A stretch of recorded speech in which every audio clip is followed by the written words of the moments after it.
Assalamualaikum warahmatullahi wabarakatuh. Perkenalkan, nama saya Asmar Koryat, calon guru penggerak angkatan 10 Kabupaten Seruyan. Dalam kesempatan ini, saya akan memaparkan tentang modul 1.4 Aksi Nyata Budaya Positif, Diseminasi Budaya Positif. Latar belakang: warga sekolah belum memahami tentang penerapan konsep-konsep seperti budaya positif, disiplin positif, motivasi perilaku manusia, budaya kontrol guru, pembuatan keyakinan kelas 1 sekolah, dan penerapan segitiga restitusi.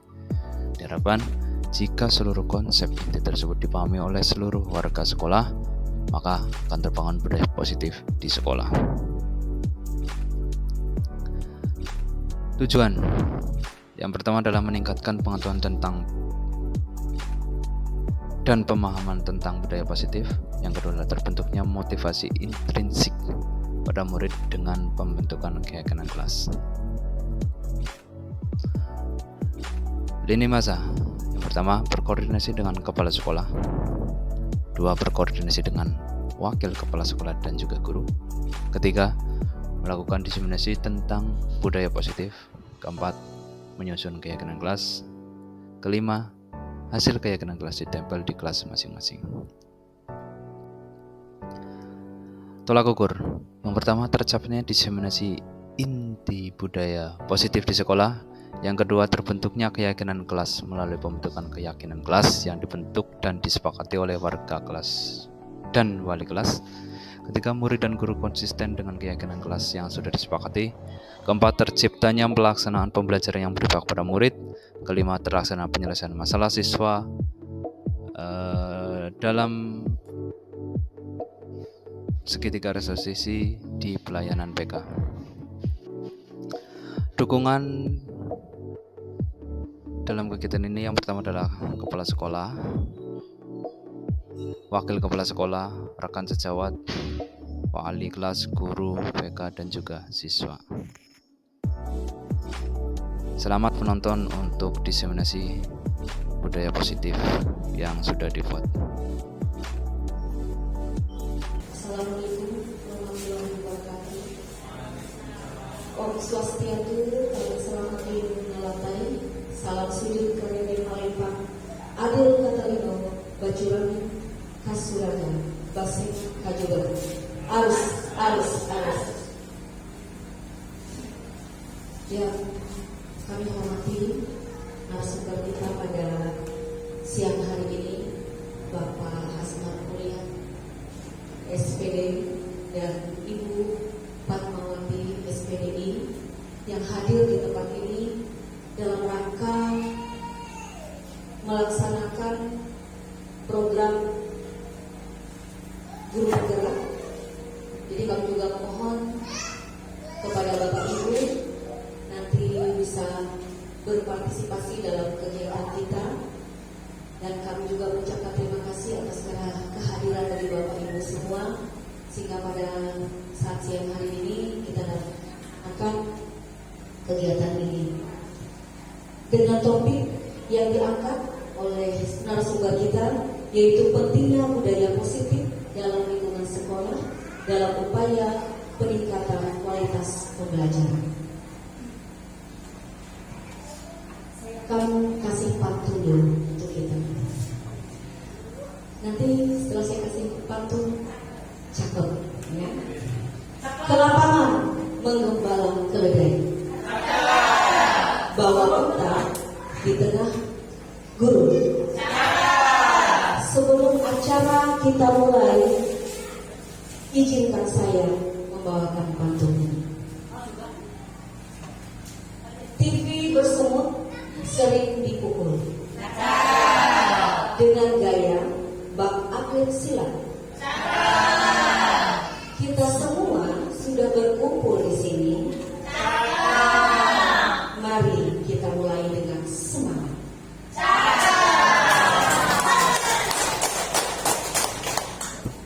Baik, selanjutnya kita akan serahkan kepada Bapak dan Ibu narasumber kita pada siang hari ini. Waktu dan tempat kami persilakan.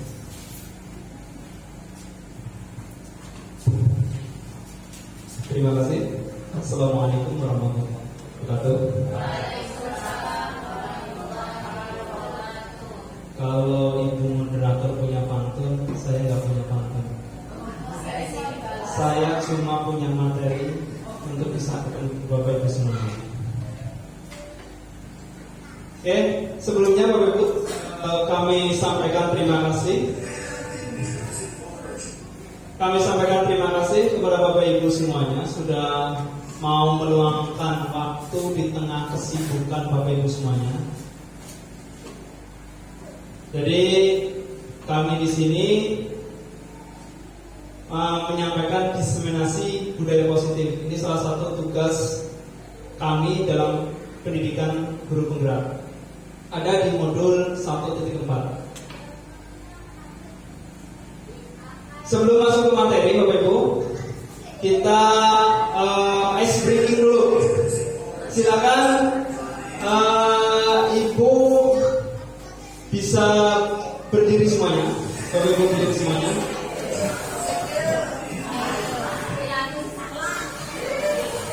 Oke ya. Silakan kita ikuti gerakan ini ya Bapak Ibu. Oke?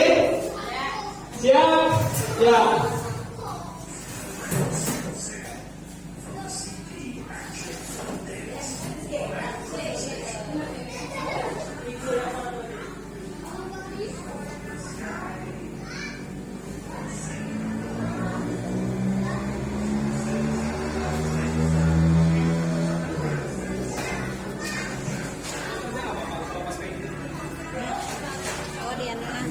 Kalau selesai lagi materi, bawa kah? apa di situ jadi?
buat Bapak Ibu guru semuanya. Jadi nanti saya minta pendapat dari Bapak Ibu guru semuanya tentang statement di depan. Pendapatnya nanti bisa Bapak Ibu coba buka grup Bapak Ibu semuanya. Sudah saya share link untuk memberikan pendapat tentang itu. Bisa dibuka, silakan. Nah, menti di situ ada tulisan menti. Silakan Bapak Ibu bisa dibuka di situ. Iya.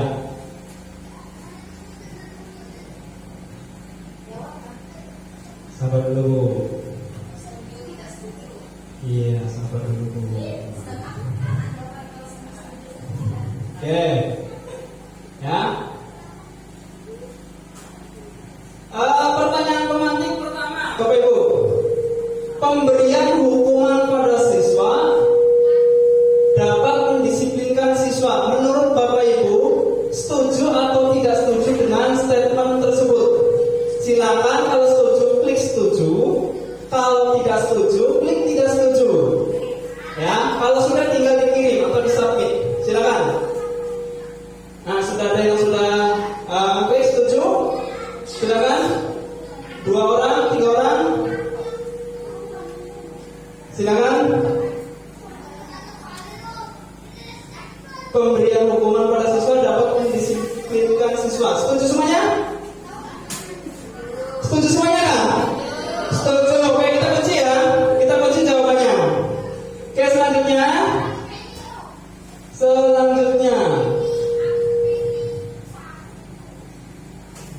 Pertanyaan kedua.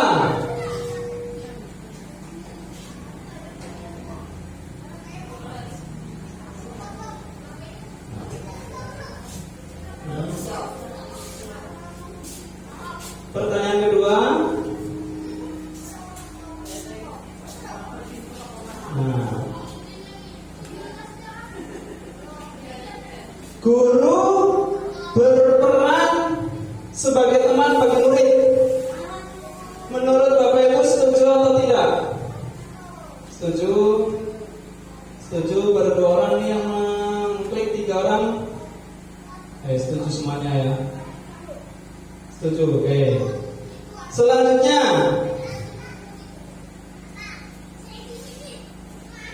guru harus dapat menemukan solusi untuk murid yang bermasalah. Guru harus dapat menemukan solusi untuk murid yang bermasalah. Silakan Bapak Ibu, silakan. Diklik setuju atau tidak setuju. Setuju? Setuju semuanya? Setuju. Kita kunci ya. Oke, pertanyaan terakhir. Pemberian hadiah dapat meningkatkan prestasi siswa. Silakan Bapak Ibu, setuju atau tidak setuju? Tidak setuju. Tidak setuju. Oke. Saya minta satu orang, satu Bapak Ibu, satu guru di sini yang punya pendapat tidak setuju. Silakan, boleh memberikan statementnya.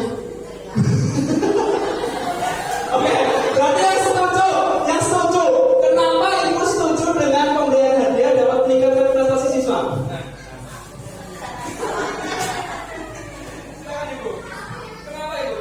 Ya, karena untuk memberikan hadiah kepada siswa itu menjadi motivasi bagi siswa tersebut. Ya, kalau dia berprestasi, maka motivasi bagi diri sendiri, bagi temannya menjadi motivasi yang paling utama. Terima kasih. Tepuk tangan buat Ibu Jaya. Ini tidak ada yang mengaku nih yang tidak setuju.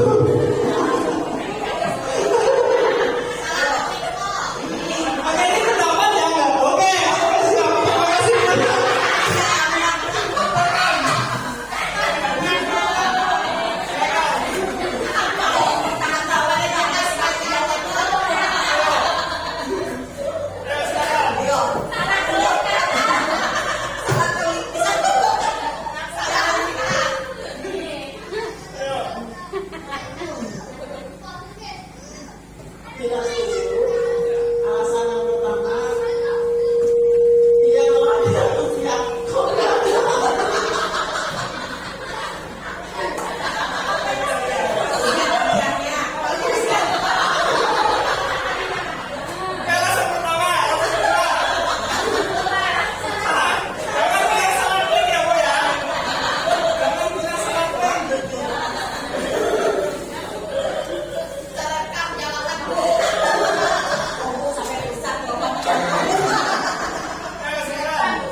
Luar biasa sekali jawaban Bu Ningsih ya. Jadi kalau saya bisa menyimpulkan tadi, kenapa tidak setuju? Karena kalau semisal ada hadiah, takutnya motivasinya dari luar, bukan dari diri mereka sendiri. Oke, selanjutnya Bapak Ibu.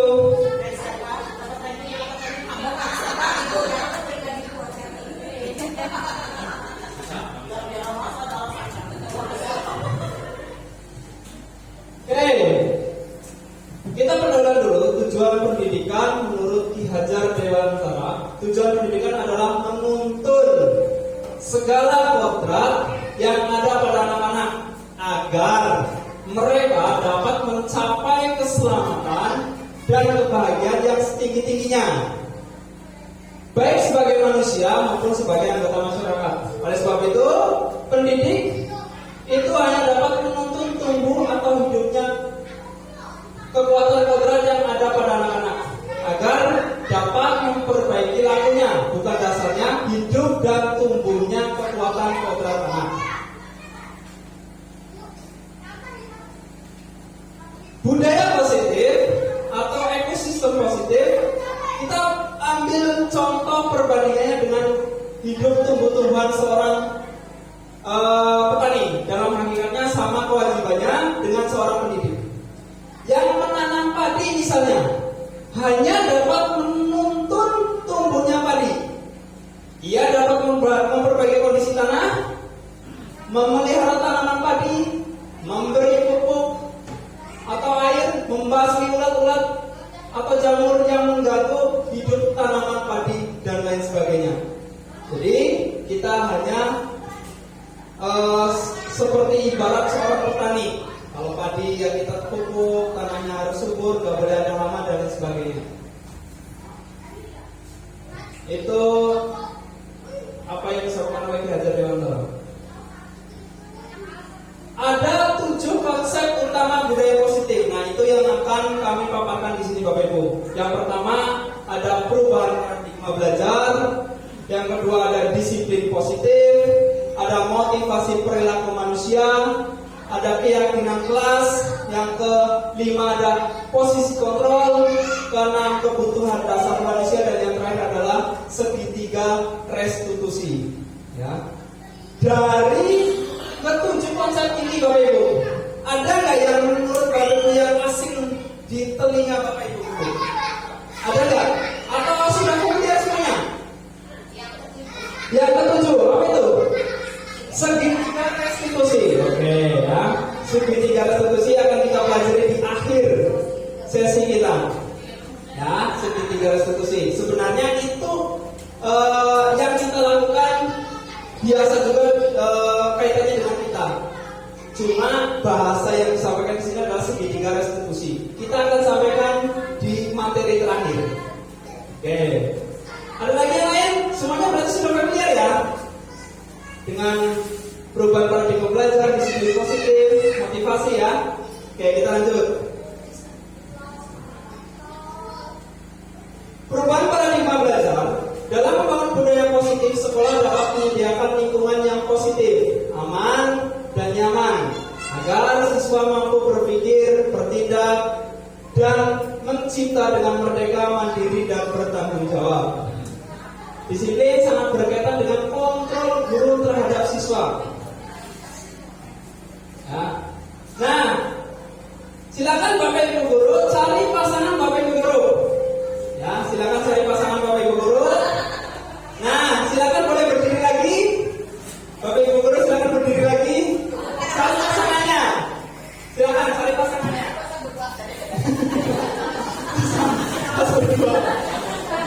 Oke.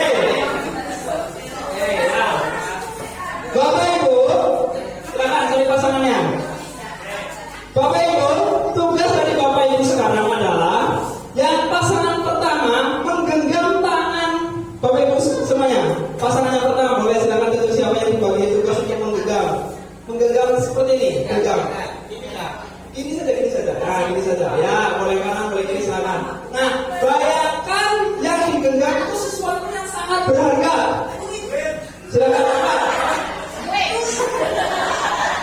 Ada lagi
lain. Seperti itu. Ya, yang bisa mengontrol siapa? Yang bisa membuka berarti siapa? Diri sendiri Bapak Ibu ya. Buka saja berarti bisa. Ya. Alasannya apa yang macam-macam? Karena yang punya kontrol itu punya alasan sesuatu yang sangat berharga, makanya tidak dibuka. Seperti itu. Menurut Dr. William Glasser melalui teori kontrol atau ilusi kontrol, ilusi guru mengontrol murid. Menurut Dr. William Glasser itu adalah ilusi. Kalau bahasa kita itu adalah miskonsepsi. Guru mengontrol murid. Berarti menurut Dr. Glasser benar apa salah kalau semisal guru menurut murid? Ilusi. Gak bisa betul. Ya. Gak bisa guru mengontrol murid, gak bisa. Ilusi bahwa semua penguatan positif, efektif dan bermanfaat. Menurut Dr. William itu adalah sebuah ilusi. Ya. Yang ketiga, ilusi bahwa kritik dan membuat orang merasa bersalah dapat menguatkan karakter. Itu pun sebuah ilusi. Ya. Selanjutnya, ilusi bahwa orang dewasa memiliki hak untuk memaksa. Itu pun ilusi. Ya. Oke, selanjutnya mungkin timbul pertanyaan dari Bapak Ibu semuanya, kok bisa itu sebuah ilusi? Kok bisa itu sebuah kesalahan? Kok bisa itu sebuah miskonsepsi? Kita lanjut. Oke, lanjut ke materi yang pertama. Perubahan paradigma di sini adalah perubahan paradigma dari stimulus respon menjadi teori kontrol. Nah, kalau dalam stimulus respon, kita mencoba mengubah orang agar berpandangan sama seperti kita. Kalau dalam teori kontrol, kita berusaha memahami pandangan orang lain tentang dunia. Jadi kalau misalnya dalam dunia pendidikan, kita yang harus peserta didik kita yang harus paham ke kita. Kalau dalam teori kontrol, kita yang harus paham tentang peserta didik itu sendiri. Perilaku buruk dilihat sebagai suatu kesalahan kalau dalam stimulus respon. Tapi kalau misal dalam teori kontrol, pasti ada tujuan di belakang itu. Nah, selanjutnya, orang lain bisa mengontrol saya. Itu stimulus respon. Kalau teori kontrol, hanya Anda yang bisa mengontrol diri Anda sendiri. Sama seperti yang dipraktekkan tadi. Selanjutnya, saya bisa mengontrol orang lain. Kalau teori kontrol Anda tidak bisa mengontrol orang lain. Yang selanjutnya, pemaksaan ada pada saat bicara gagal. Kalau teori kontrol berkolaborasi. Ya. Kalau stimulus respon model berpikir menang kalah. Kalau dalam teori kontrol itu model berpikir menang-menang. Apa itu maksudnya? Kalau misal dalam kurikulum merdeka, kita sering sekali mendengar kata namanya collaboration, kolaborasi, bukan saling menang atau kalah, tetapi bekerja sama, berkolaborasi. Begitu. Selanjutnya Bapak Ibu,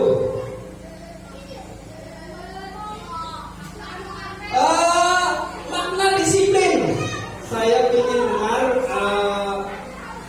satu kata kalau semisal ada kata disiplin yang Bapak Ibu dengar, kaitannya dengan apa? Boleh satu menyampaikan kalau disiplin berarti kaitannya dengan misalkan patuh. Disiplin. Berarti saya dengar disiplin berarti Bapak Ibu yang terbayang apa? Kalau semisal dengar kata disiplin. Waktu, terus apa lagi Bapak Ibu?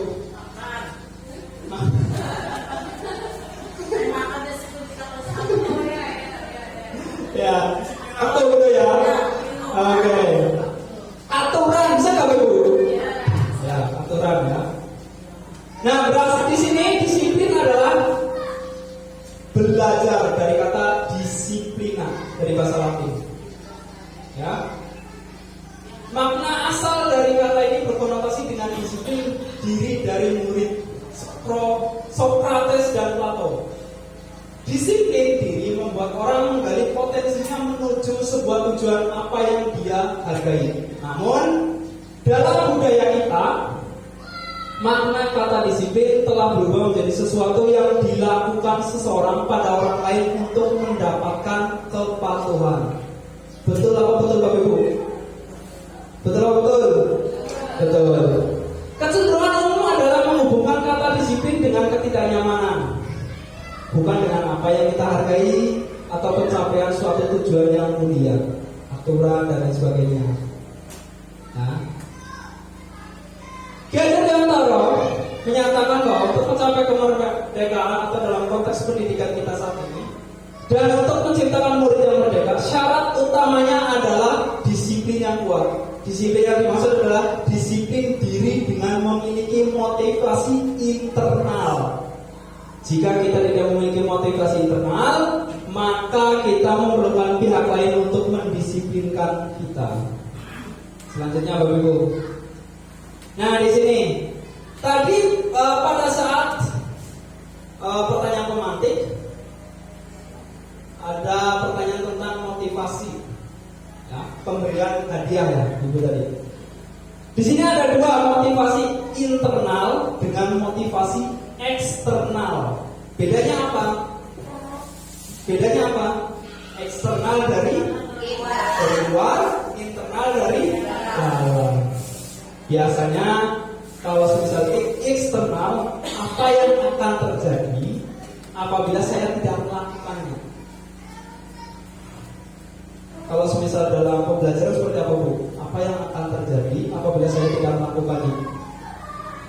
Anak-anak dikasih tugas mengerjakan atau mengerjakan soal. Anak-anak kira-kira mengerjakan apa tidak?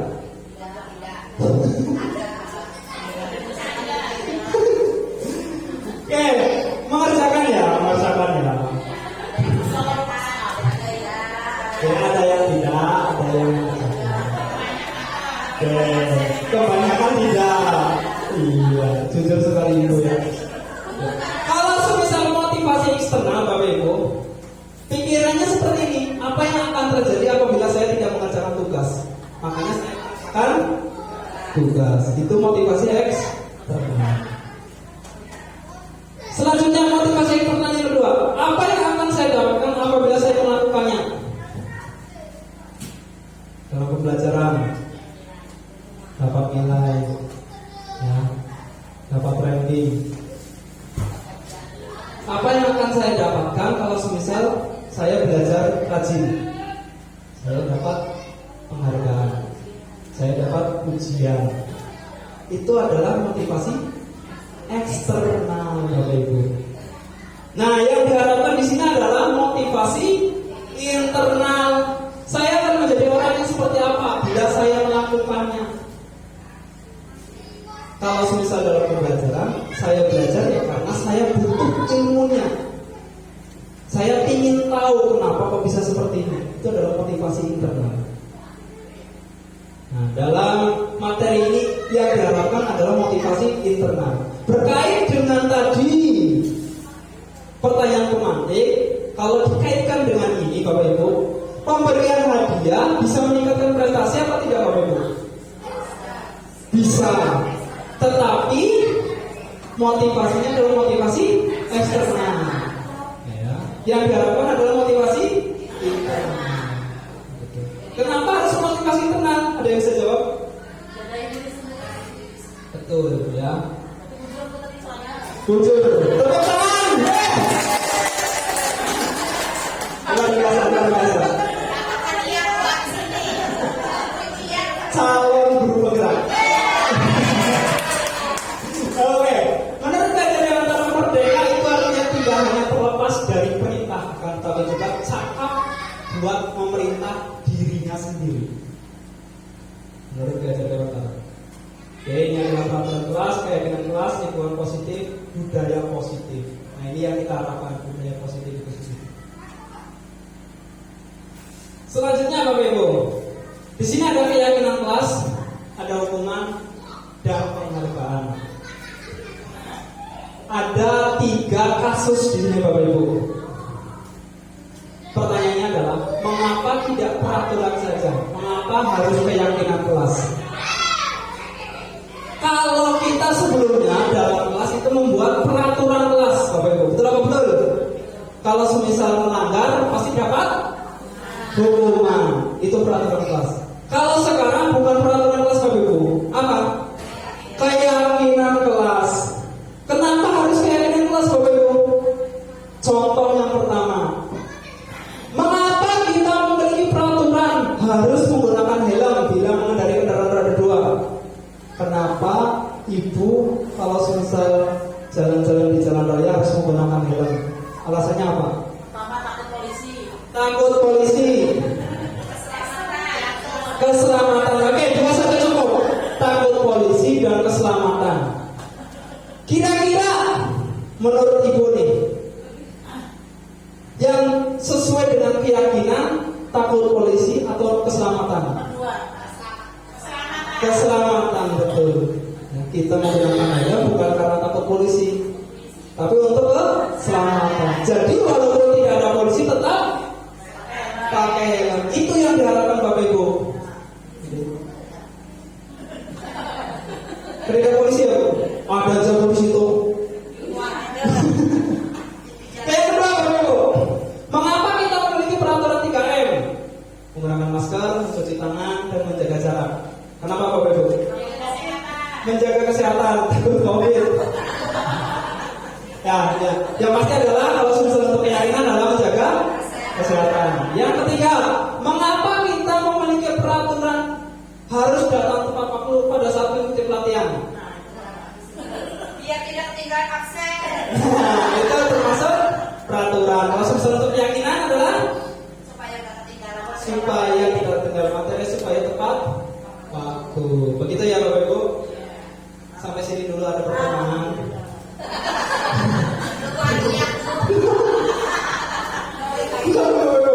Artinya Bapak Ibu ya. Nah ini Bapak Ibu, ya kami di sini program guru penggerak tidak hanya untuk kami sendiri. Jadi kami punya kewajiban untuk mendiseminasikan atau menyebarluaskan tentang apa yang kita dapat. Bukan kami sok komentar, bukan Bapak Ibu ya. Kita saling belajar sama-sama. Oh ya, ada ilmu nih, 1 tambah 1 sama dengan 2. Oh ya Bapak Ibu, 1 sama dengan 1 sama dengan 2. Satu sedikit-sedikit seperti itu. Jadi Bapak Ibu, nanti ke depan kita tahun ajaran baru kita berusaha untuk membuat keyakinan kelas. Bapak Ibu yang jadi wali kelas silakan nanti ditempel di depan sini ada keyakinan kelas. Keyakinan kelas yang bersifat universal. Apa itu keyakinan kelas yang bersifat universal? Di sini Bapak Ibu ya. Nah, peraturan kalau biasanya ada peraturan ditulis selalu kembalikan buku kepada tempatnya. Tulis saja di situ kalau misalnya keyakinan kelas ditulis tanggung jawab seperti itu ya. Dilarang mengganggu orang lain kalau misal dalam peraturan kelas.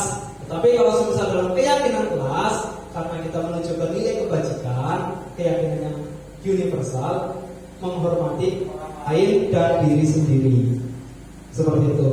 Sampai ke bawah situ. Dilarang melakukan kekerasan, keselamatan. Dilarang menggunakan narkoba, jagalah kesehatan dan sebagainya. Gunakan masker kesehatan gitu. Begitu ya. Selanjutnya Bapak Ibu. Nah, silakan Bapak Ibu buka yang tadi lagi.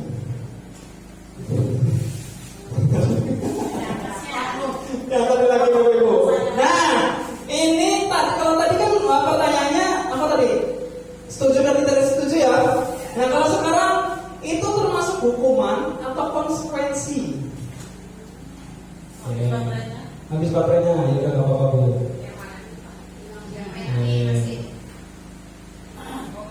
Menti itu, menti.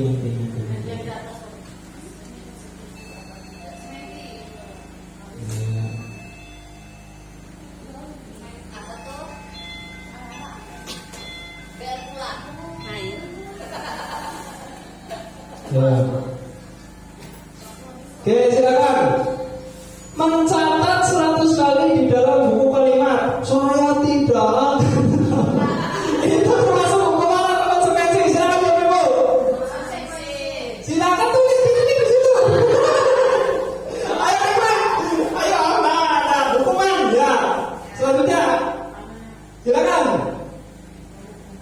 Hukuman. Bapak Ibu, hukuman. Yang lain silakan. Atau mungkin ada yang mau menyampaikan langsung hukuman atau konsekuensi?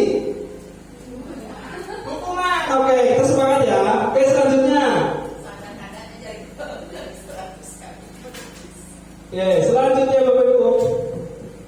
Lari mengelilingi lapangan basket 2 kali karena terlambat hadir di sekolah. Hukuman atau konsekuensi? Klik. Wah, hukuman mantap. Oke. Selanjutnya Bapak Ibu. Murid diminta untuk push up 15 kali karena tidak menggunakan masker di sekolah. Hukuman atau konsekuensi? Hukuman lagi. Oke. Oh, 8 udah masuknya. Menggantikan kertas tugas teman yang telah dicoret-coret. Menggantikan kertas tugas teman. Mantap. Lanjut. Mana kada kelihatan. Membersihkan tumpahan air di meja tulis karena tersenggol pada saat belajar. Konsekuensi.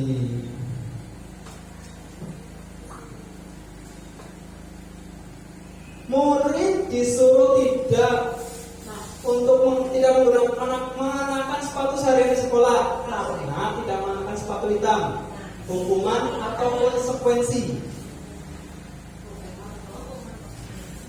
Silakan.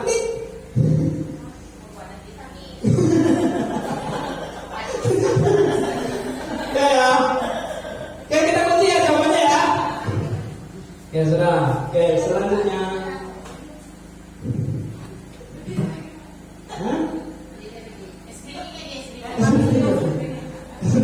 Yang tadi lagi kan? Oke, ya. Ini Bapak Ibu. Ya. Jadi selain dari menggantikan kertas tugas teman yang dicoret-coret dan membersihkan tumpahan air di meja itu hukuman. Yang kedua itu adalah konsekuensi. Jadi bedanya apa Bapak Ibu? Hukuman apa, konsekuensi apa? Ada yang bisa jawab silakan. Yuk. Kalau hukuman apa? Kalau konsekuensi resiko yang harus dikerjakan. Kalau hukuman dibikin-bikin saja. Oke, iya masuk akal. Ya, jadi kalau semisal hukuman dibikin-bikin, misalkan kita lagi lewat di sini, ada kanak-kanak yang buang sampah sembarangan atau baju ini masukkan push up 10 kali. Nah, ya, nyambung. Ya, kalau semisal konsekuensi ada sebuah aturan. Nah, ada sebuah ketertiban. Begitu ya Bapak Ibu ya. Terima kasih pendapatnya. Nah, di sini ini adalah perbedaan hukuman dan konsekuensi. Ya. Selanjutnya ya Bapak Ibu ya, kita sudah paham. Nah, di sini 5 posisi kontrol. Di sini ada penghukum, pembuat merasa bersalah, teman, pemantau, dan manajer. Nah, kalau saya tanya Bapak Ibu sekarang ada di posisi mana? Penghukum, pembuat rasa bersalah, teman, pemantau, atau manajer? Silakan. Pilih salah satu. Pemantau. Yo, pemantau. Manajer.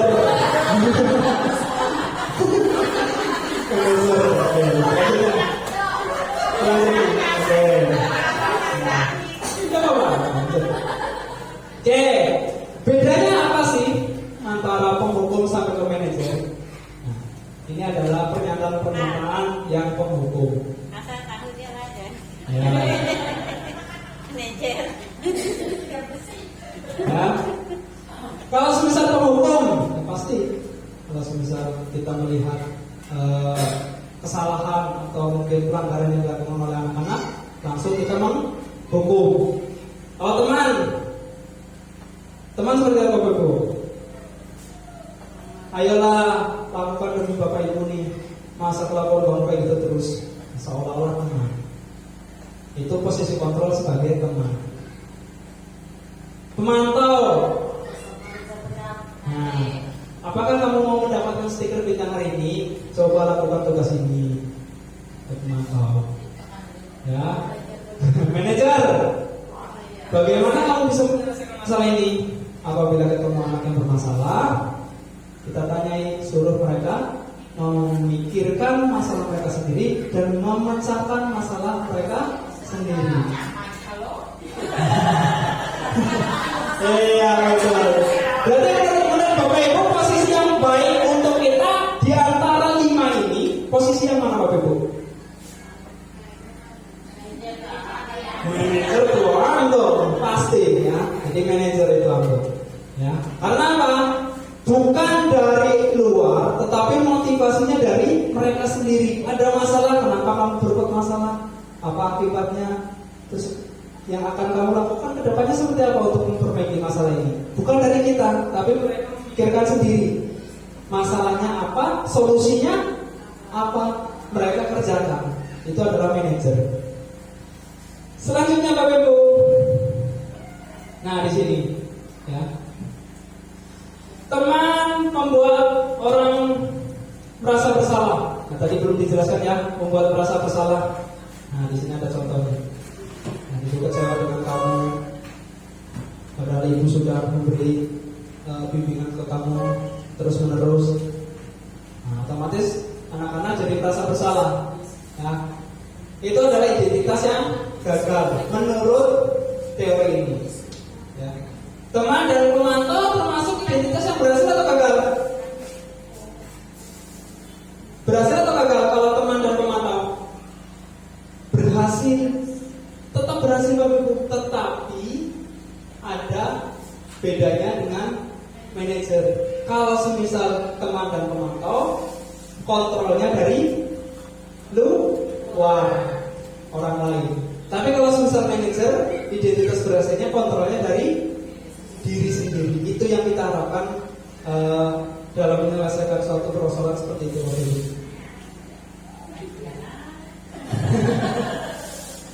Oke, kebutuhan dasar manusia. Kebutuhan dasar manusia. Di sini ada 5 Bapak Ibu ya: survival, cinta kasih, kesenangan, kebebasan, dan penguasaan.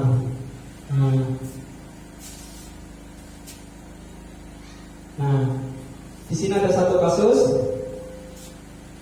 Di sini ada satu kasus Ibu Ani, guru kelas X, sedang bingung menghadapi ulah salah satu siswa di kelasnya. Agus, beberapa anak telah datang mengeluhkan Agus yang sering bekal makan siang mereka dengan paksa. Jika Anda mengalami situasi seperti Ibu Ani, apa yang Anda lakukan? Nah, Bapak Ibu, kalau lagi berpikiran.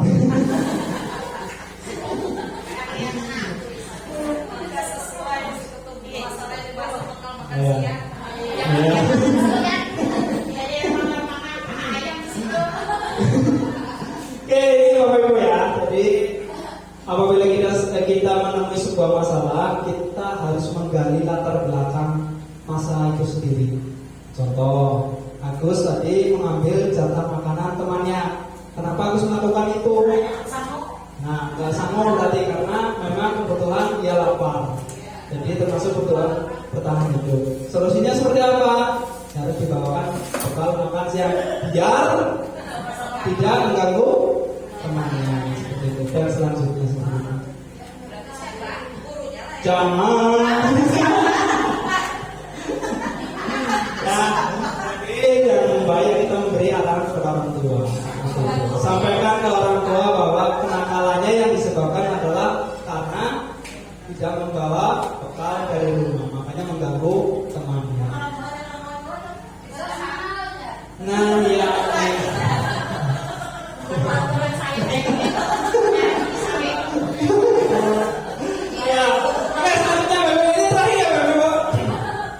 Restitusi. Bu Waida tadi menanyakan yang asing adalah restitusi. Ya, restitusi adalah proses menciptakan kondisi bagi murid untuk memperbaiki kesalahan mereka, sehingga mereka bisa kembali pada kelompok mereka dengan karakter yang lebih kuat. Itu menurut dosen tahun 2004. Nah, selanjutnya, ini Bapak Ibu ya. Tadi kita belajar membaca hukuman dengan konsekuensi. Hukuman adalah identitas yang gagal. Kita sudah sepakat tentang itu. Ya, konsekuensi Identitas yang berhasil, sukses, tetapi ada lagi yang lebih baik lagi. Apa namanya itu? Restitusi. Kenapa ada lagi yang seperti itu? Tadi tentang motivasi, intrinsik dan ekstrinsik. Kalau misal konsekuensi munculnya dari luar eksternal. Kalau misal restitusi memang dari mereka sendiri. Makanya ada katakan mungkin pakai helm bukan karena takut aturan, takut ditangkap polisi, tetapi karena memang biar untuk keselamatan mereka. Seperti itu ya Bapak Ibu. Oke, selanjutnya Bapak Ibu. Di sini ada ciri-ciri restitusi. Tawaran nih, fokus pada solusi. Di sini. Nih, ini namanya segitiga restitusi Bapak Ibu. Yang pertama adalah menstabilkan identitas, validasi tindakan yang salah, dan menanyakan keyakinan. Nah, itu Bapak Ibu ya. Sini untuk membuat anak yang merasa gagal karena berbuat salah menjadi positif terhadap dirinya. Menstabilkan identitas. Jadi apabila dalam teori segitiga restitusi kita menyelesaikan sebuah masalah, gak apa-apa kamu melakukan kesalahan. Setiap manusia juga punya salah. Ibu pun pernah melakukan kesalahan. Tujuannya apa? Lanjut ke yang kedua. Biar untuk penguatan terlebih dahulu. Nah, validasi tindakan yang salah. Ya. Jadi bisa saja kamu melakukan hal yang buruk, tapi kamu tidak melakukannya. Penguatan lagi. Ya. Nah, setelahnya kamu pasti punya alasan. Ditanyakan lagi, kenapa kamu melakukan hal seperti itu? Jadi salah, oke, gak apa-apa. Setiap orang punya kesalahan. Tanyakan lagi, kamu pasti punya alasan kenapa melakukan itu. Nah, baru mereka cerita. Nah, setelah itu tentang terakhir adalah menanyakan keyakinan. Nah, ini yang tadi kita bahas tentang keyakinan kelas. Jadi segitiga restitusi ini tidak akan berjalan kalau misal di kelas tidak membuat sebuah keyakinan. Ya, nilai kebajikan yang universal. Nah, kalau sudah tadi yang dua tahap itu sudah terlewati, nah baru nilai apa yang kita percaya di kelas? Contoh misalkan tanggung jawab. Sebagai seorang pelajar, siswa, bertanggung jawab adalah mengerjakan tugas. Oh iya, mengerjakan tugas seperti itu. Bukan hukum, tapi disuruh untuk mencari solusinya sendiri. Seperti itu ya Bapak Ibu.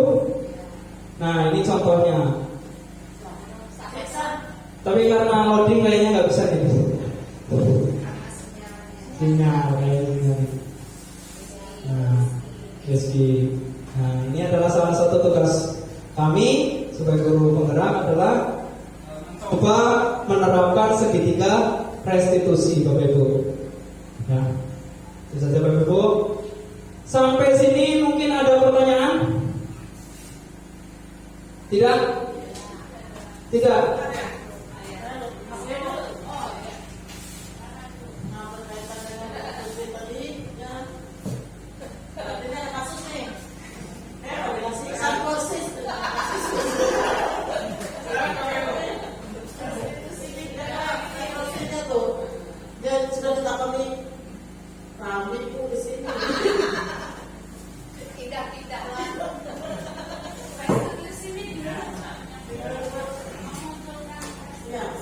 Ditanyakan kan sudah diberi solusi, sudah diberi saran, diberi perbaikan, sudah, tapi kita tidak tahu solusinya ada apa.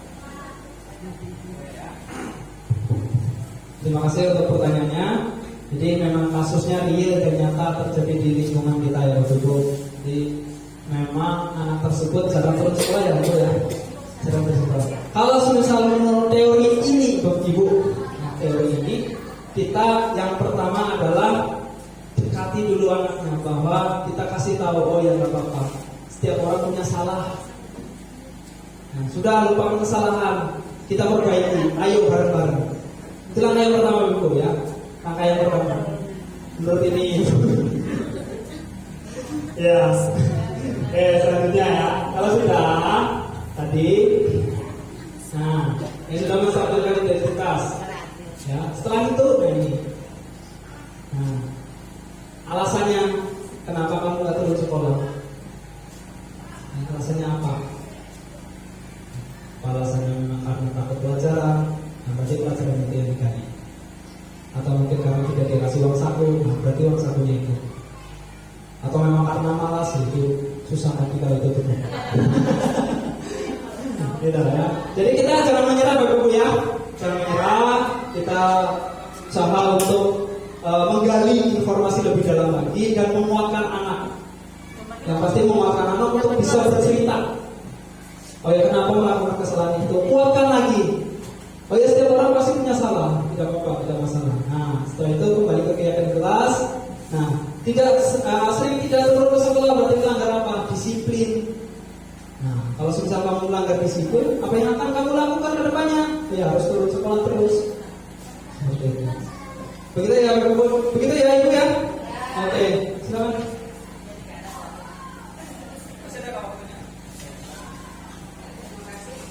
Mungkin PR kita bersama di sekolah ini sebagaimana fakta yang ada, banyak sekali siswa yang memang tidak disiplin. Nah, yang kita harapkan bersama adalah yang mau melaksanakan disiplin yang memang berdasarkan dari keyakinan diri sendiri, apa namanya, dari restitusi ya. Nah, jadi mungkin bisa kita diskusikan bersama atau mungkin langsung dari Bapak narasumber saja. Apa sebenarnya langkah yang bisa kita lakukan untuk menumbuhkan itu di diri masing-masing peserta didik saja, karena kalau hanya 1-2 orang saja mungkin bisa kita panggil, kita bicara dari hati ke hati, menanyakan alasan dibalik ke tidak disiplinannya. Namun kalau lebih dari itu siswa yang tidak disiplin, bagaimana caranya? Terima kasih Bapak. Terima kasih Ibu Rizda atas pertanyaannya. Kami mencoba menjawab ya menurut nilai restitusi ini ya. Walaupun faktanya di lapangan tidak, tuh saya pun akui seperti itu ya. Tapi di sini kita memang tidak boleh ya menyerah begitu saja. Pelan-pelan kita jalankan satu persatu. Buat keyakinan kelas dulu. Dekati anaknya, kurangi hukumannya ya, seperti itu. Mungkin makanya kalau misal sekarang dalam kurikulum Merdeka mungkin nggak ada ranking Bapak Ibu, katanya tidak ada ranking. Makanya tujuannya seperti itu, biar untuk timbul motivasi dalam dirinya sendiri, bukan dari luar. Gitu. Terus untuk kasus yang memang real, yang pasti butuh kolaborasi bersama Bapak Ibu. Ya, tidak hanya guru kelas, guru mapel, wali kelas, tidak hanya itu. Kepala sekolah, tidak hanya di lingkungan sekolah ternyata Bapak Ibu, di luar sekolah pun mempengaruhi. Ya, tidak bisa kita sudah maksimal di sini ternyata lingkungan masyarakatnya tidak mendukung. Makanya butuh kolaborasi antar semua pihak seperti itu.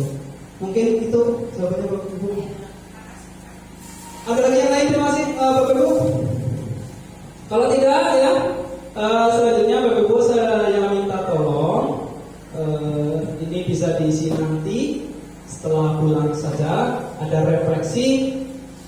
Silakan Ibu klik di link yang sudah di-share, tinggal dikasih nama, setelah itu isi kegiatannya yang sudah disampaikan, sudah ini apa saja, perasaannya apa yang sudah didapat, seperti itu Bapak Ibu ya.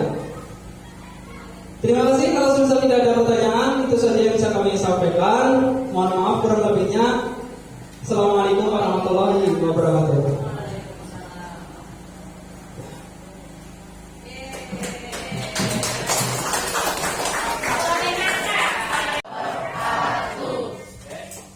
Sebelum kita masuk di tahun pelajaran baru, kita biasanya membuat peraturan kelas dulu.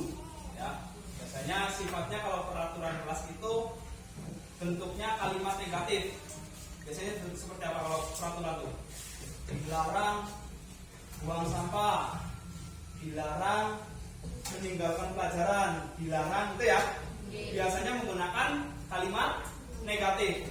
Nah sekarang kita buat satu keyakinan kelas, sebuah keyakinan kelas yang akan kita pakai ke depannya untuk panduan kita. Jadi bersifat kalimat yang positif. Misalkan kalau misal dilarang buang sampah, berarti positifnya seperti apa? Buang sampah di tempatnya. Buang sampah di tempatnya, atau jaga lingkungan, atau apa tadi? Nah, kalau misal negatifnya jangan buang sampah, berarti jagalah kebersihan atau buang sampah pada tempatnya. Atau mungkin yang lain, tidak boleh membolos, berarti disiplin. Seperti itu. Ada pertanyaan? Tidak. Kalau tidak ada pertanyaan, kita buat. Kalian tulis dalam satu lembar kertas. Satu lembar kertas. Silakan nanti di belakang.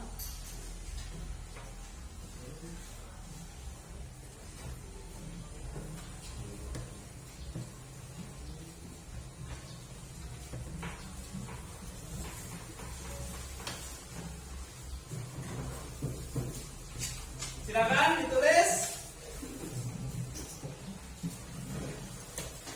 Kalau sudah, nanti kita tempel bersama-sama dan jadikan acuan pegangan kita ke depannya. Ayo, silakan.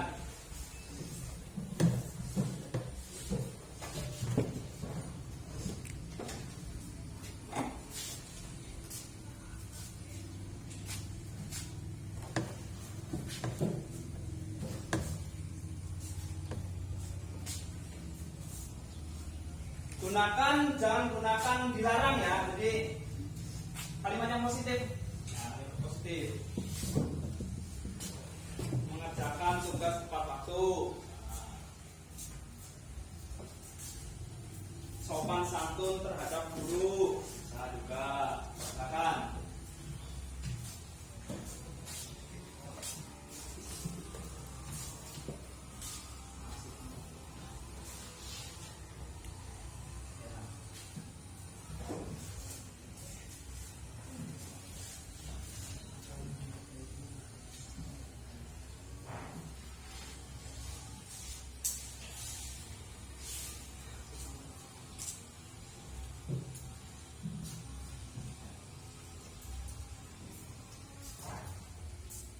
Yo, silakan.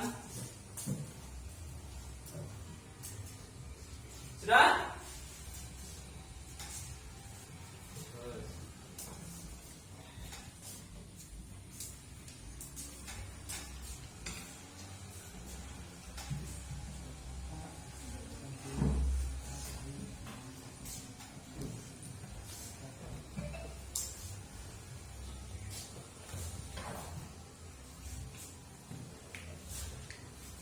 Sudah? Kalau sudah semua?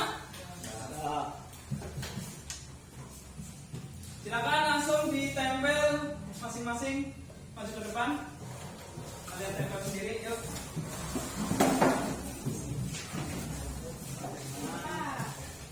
Silakan.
Jaga lingkungan sekolah.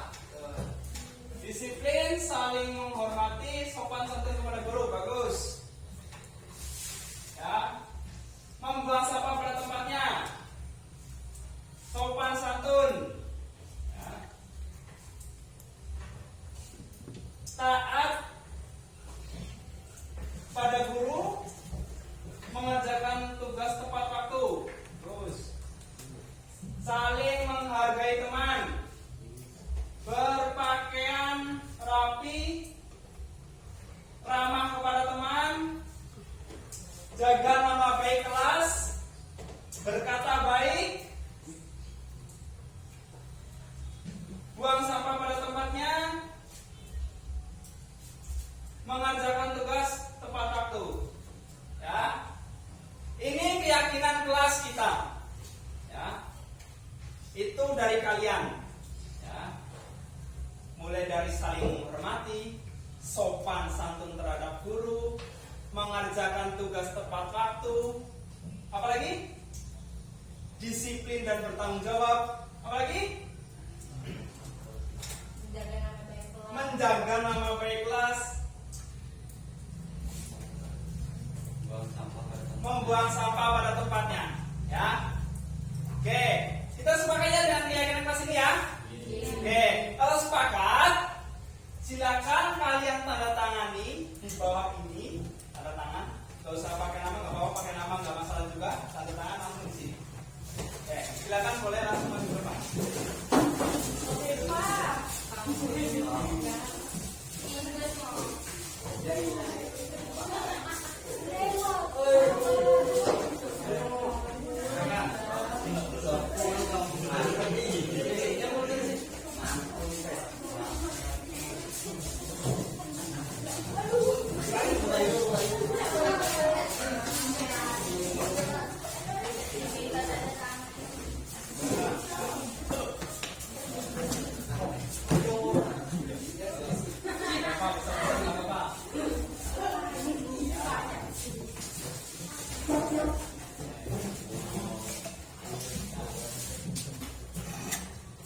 Terima kasih. Kita sudah membuat keyakinan kelas. Ya, ini yang kita pegang ke depannya. Nilai-nilai ini, nilai-nilai yang kalian tuliskan, ditempel di sini. Itu saja, mungkin ada pertanyaan? Ya.